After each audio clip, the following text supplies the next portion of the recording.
അങ്ങനെ ഇതാ ജാസ്മിൻ ഇന്ന് കുറച്ച് മണിക്കൂറുകൾക്ക് മുമ്പ് പങ്കുവെച്ച ആ ഷോർട്ട് വീഡിയോ ഇപ്പോൾ 1,30,000-ത്തിനടുത്ത് എത്തിയിട്ടുണ്ട്. എന്തായാലും ഷോർട്ട് വീഡിയോ ആണ് ജാസ്മിൻ പങ്കുവെച്ചിരിക്കുന്നത്. മൂന്നാർ പോയ ആ ട്രിപ്പിന്റെ ഒരു വ്ലോഗാണ് ജാസ്മിൻ പങ്കുവെച്ചിട്ടുണ്ടായിരുന്നത്. ഒരു പ്രൊമോഷൻ വീഡിയോ ആണ്. ഈ വീഡിയോയിലും ജാസ്മിൻ പ്രൊമോഷൻ ചെയ്തിട്ടുണ്ട്. അപ്പോൾ അതിന്റെ വീഡിയോ ആണ് ഇപ്പോൾ വൈറലായിരിക്കുന്നത്. ഏകദേശം 1,50,000-ത്തിന്റെ അടുത്തായിട്ടുണ്ട്. ഏകദേശം 1,30,000 കടന്നിട്ടുണ്ട് വ്യൂസ്. നിരവധി ലൈക്ക് വരുന്നുണ്ട്. ഒരുപാട് ആരാധകരാണ് കമന്റുമായിട്ട് എത്തിയിരിക്കുന്നത്. ഈ വീഡിയോക്ക് ശേഷം തന്നെ ജാസ്മിൻ വേറൊരു ഷോർട്ട് വീഡിയോ കൂടെ പങ്കുവച്ചിട്ടുണ്ട്. സിജോയുടെ കൂടെ ഒരു ചെറിയ റീല് പങ്കുവച്ചിട്ടുണ്ട്. ആ വീഡിയോയും ഏകദേശം 1,00,000-ത്തിനടുത്ത് എത്തിയിട്ടുണ്ട്. എന്തായാലും കുറച്ച് ദിവസങ്ങൾക്ക് ശേഷമാണ് ഇപ്പോൾ ജാസ്മിൻ വീഡിയോസ് എല്ലാം തന്നെ പങ്കുവെക്കുന്നത്.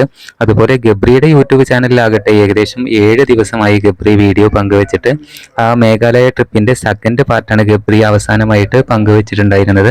എന്തായാലും ജാസ്മിനും ഗബ്രിയും എന്ത് കണ്ടന്റ് പങ്കുവെച്ചാലും അത് കാണാൻ ഇഷ്ടം പോലെ ആരാധകരാണ് കട്ട വെയിറ്റിംഗ് ആയിട്ടിരിക്കുന്നത്. പുതിയ അപ്ഡേറ്റുകൾക്ക് ചാനൽ സബ്സ്ക്രൈബ് ചെയ്യൂ.